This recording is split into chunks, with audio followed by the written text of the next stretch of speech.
El muro de Berlín era la noticia de cada día. De la mañana a la noche leíamos, veíamos, escuchábamos el muro de la infamia, el muro de la vergüenza, la cortina de hierro, y por fin ese muro que merecía caer, cayó. Pero otros muros han brotado y siguen brotando en el mundo, y aunque son mucho más grandes que el de Berlín, de ellos se habla poco, muy poco o nada. Poco se habla del muro que los Estados Unidos están construyendo en la frontera con México, y poco se habla de las alambradas de Ceuta y Melilla. Casi nada se habla del muro de Cisjordania que Israel construyó para perpetuar la ocupación de tierras palestinas y que dentro de no mucho tiempo ya será 15 veces más largo que el muro de Berlín. Y nada de nada se habla del muro de Marruecos, el segundo muro más largo del mundo después de la muralla china, que desde hace 20 años perpetúa la ocupación marroquí del Sáhara Occidental.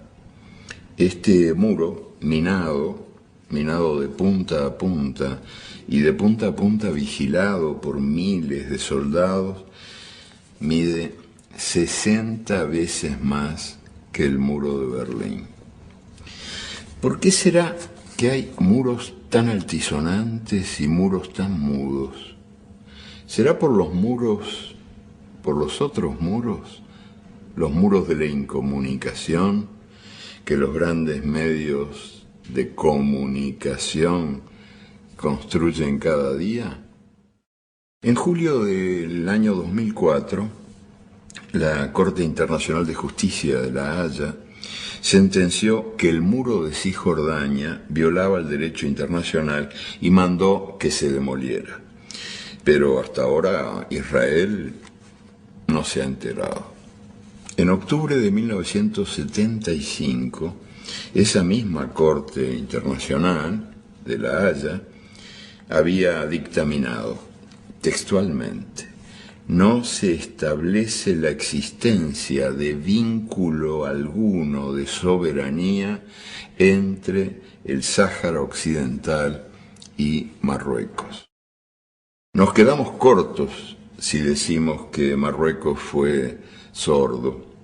Fue peor que sordo, porque al día siguiente de esta resolución desató la invasión, la llamada Marcha Verde, y poco después se apoderó a sangre y fuego de esas vastas tierras ajenas y expulsó a la mayoría de la población saharaui. Y ahí sigue todavía. 1001 resoluciones de las Naciones Unidas han confirmado el derecho a la autodeterminación del pueblo saharaui. ¿De qué han servido esas resoluciones? Se iba a hacer un plebiscito para que la población pudiera decidir su destino. Para asegurarse la victoria, el monarca de Marruecos rápidamente llenó de marroquíes el territorio invadido, pero al poco tiempo ni siquiera los marroquíes fueron dignos de confianza. Y el rey, que había dicho sí, dijo que quién sabe. Y después dijo no. Y ahora su hijo, el heredero del trono, también dice no. La negativa al plebiscito equivale a una confesión. Negando el derecho de voto, Marruecos confiesa que ha robado un país. ¿Lo seguiremos aceptando como si tal cosa? ¿Aceptando que en la democracia universal los súbditos solo podemos ejercer el derecho de obediencia?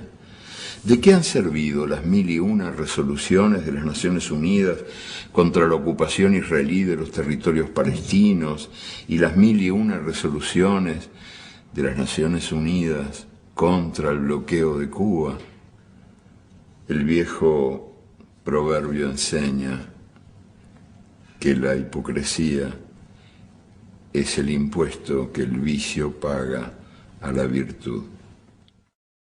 El patriotismo es hoy por hoy un privilegio de los países ricos. Las naciones dominantes lo practican cada día, pero cuando el patriotismo es practicado por las naciones dominadas, el patriotismo se hace sospechoso de populismo o de terrorismo, o simplemente no merece la menor atención. Los patriotas saharauis, que desde hace más de 30 años luchan por recuperar su lugar en el mundo, han logrado el reconocimiento diplomático de 82 países, entre ellos el mío, el Uruguay, que recientemente se sumó a la gran mayoría de los países latinoamericanos y africanos. Pero Europa no. Ningún país europeo ha reconocido a la República Saharaui, y España tampoco. España tampoco, y esto es un grave caso de irresponsabilidad histórica, o quizá de amnesia, o al menos de desamor.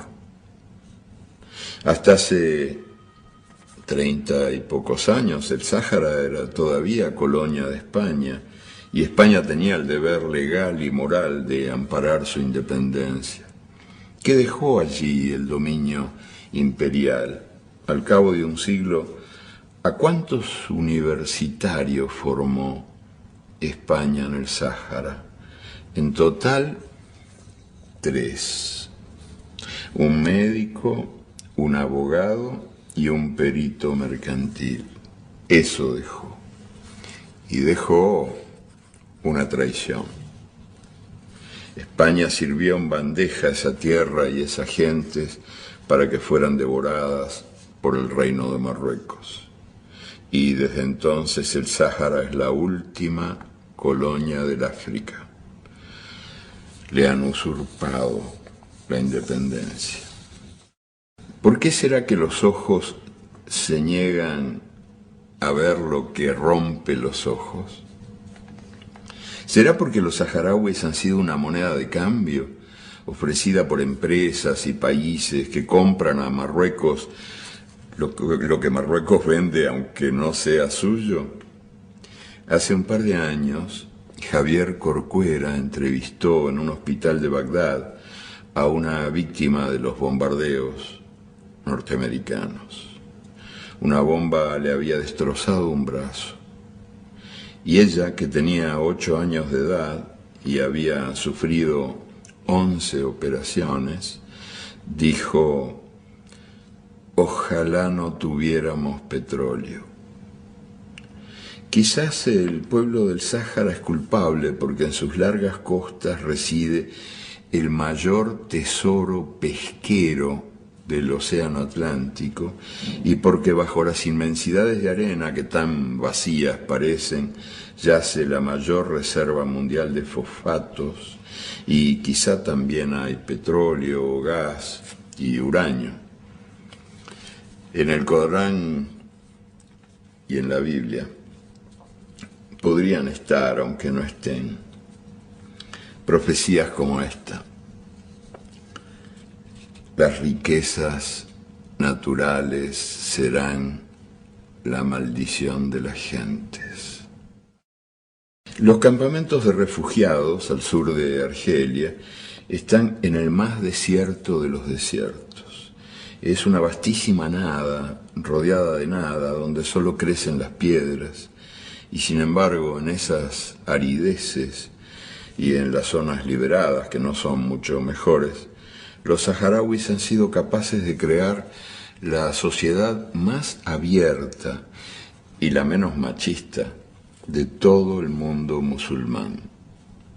Este milagro de los saharauis, que son muy pobres y muy pocos, no solo se explica por su porfiada voluntad de ser libres, que eso sí que sobra en esos lugares donde todo falta, sino que también se explica en gran medida por la solidaridad internacional.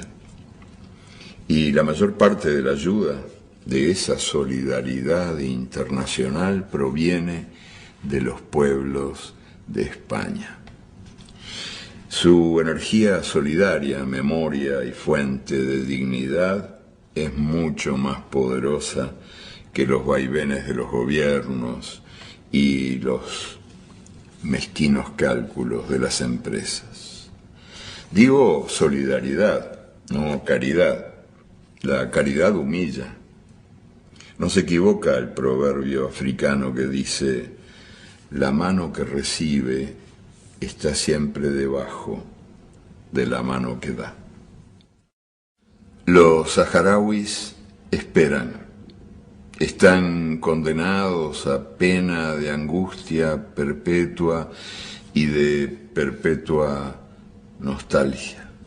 Los campamentos de los refugiados llevan los nombres de sus ciudades secuestradas, sus perdidos lugares de encuentro, sus querencias. Se llaman El Aaiún, Asmara. Ellos se llaman a sí mismos hijos de las nubes, porque desde que tienen memoria viven persiguiendo la lluvia. Y desde hace más de 30 años persiguen también la justicia, que en el mundo de nuestro tiempo parece más esquiva que el agua en el desierto.